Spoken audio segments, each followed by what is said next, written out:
Section 4. You will hear a talk on a social history of the East End of London. First, you have some time to look at questions 31 to 40.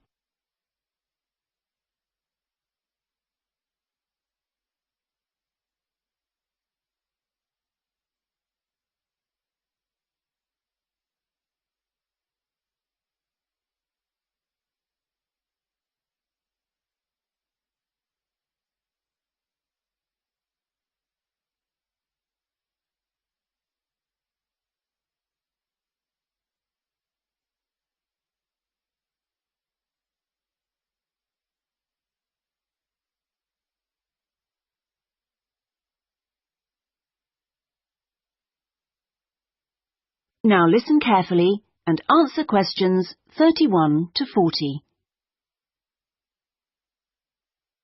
In the last few weeks, we've been looking at various aspects of the social history of London, and this morning we're continuing with a look at life in the area called the East End. I'll start with a brief history of the district and then focus on life in the first half of the 20th century. Back in the 1st to the 4th centuries AD, when the Romans controlled England, London grew into a town of 45,000 people, and what's now the East End, the area by the River Thames and along the road heading north-east from London to the coast, consisted of farmland with crops and livestock, which helped to feed that population. The Romans left in 410, at the beginning of the 5th century, and from then onwards, the country suffered a series of invasions by tribes from present-day Germany and Denmark, the Angles, Saxons and Jutes, many of whom settled in the East End. The technology they introduced meant that metal and leather goods were produced there for the first time, and as the East End was by the river, ships could transport goods between there and foreign markets. In the 11th century, in 1066 to be precise, the Normans conquered England, and during the next few centuries London became one of the most powerful and prosperous cities in Europe. The East End benefited from this, and because there were fewer restrictions there than in the city itself, plenty of newcomers settled there from abroad, bringing their skills as workers, merchants or moneylenders during the next few hundred years. In the 16th century, the first dock was dug, where ships were constructed, eventually making the East End the focus of massive international trade. And in the late 16th century, when much of the rest of England was suffering economically, a lot of agricultural workers came to the East End to look for alternative work. In the 17th century, the East End was still a series of separate, semi-rural settlements. There was a shortage of accommodation, so marshland was drained and built on to house the large numbers of people now living there. By the 19th century, London was the busiest port in the world, and this became the main source of employment in the East End. Those who could afford to live in more pleasant surroundings moved out, and the area became one where the vast majority of people lived in extreme poverty and suffered from appalling sanitary conditions.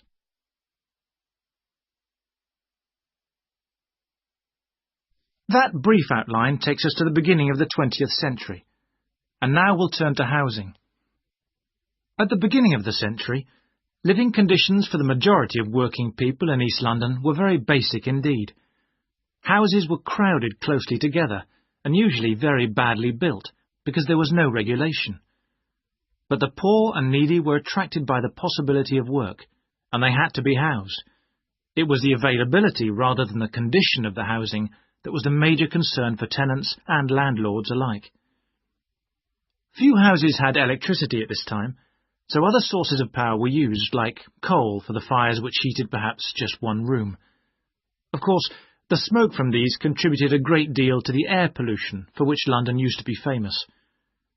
A tiny, damp, unhealthy house like this might well be occupied by 2 full families, possibly including several children, grandparents, aunts and uncles.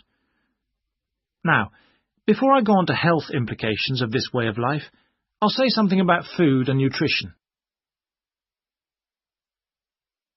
That is the end of section 4. You now have half a minute to check your answers.